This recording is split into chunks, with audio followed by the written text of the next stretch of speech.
The first solution that we would like to look into is optimizing your menu mix performance through the category sales report, seen highlighted on the left pane within the navigation pane.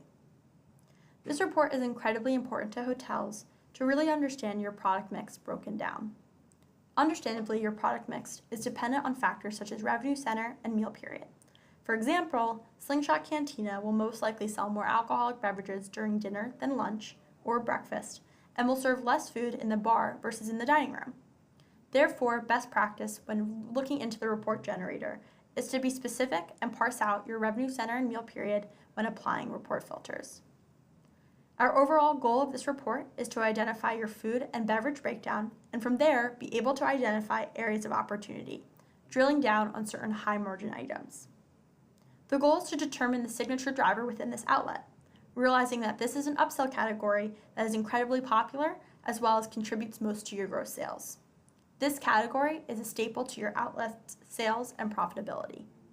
To run this report, we will first select the business of Slingshot Cantina. We will then move over to the date, selecting the 2 past trailing months to really understand from a high-level perspective the trend of this product mix.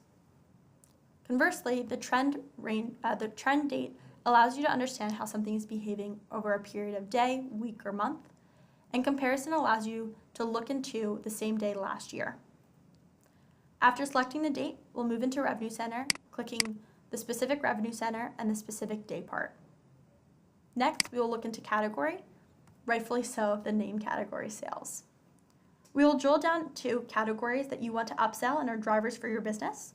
For Slingshot Cantina, we will look into beer, liquor, specialty cocktails, and non-alcoholic beverages, your bottled wine and your glass wine, as well as within your food category, your appetizers, desserts, entrees, and sides.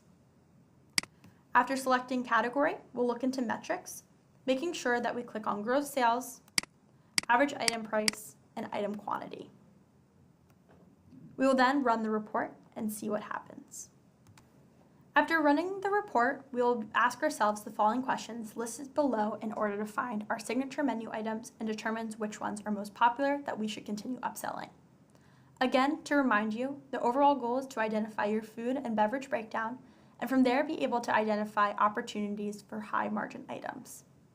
You will want to email this report to your managers and chefs, seen in the email selection right in this email schedule swap. Go ahead and get started on your questions, and again, there's always areas to ask questions.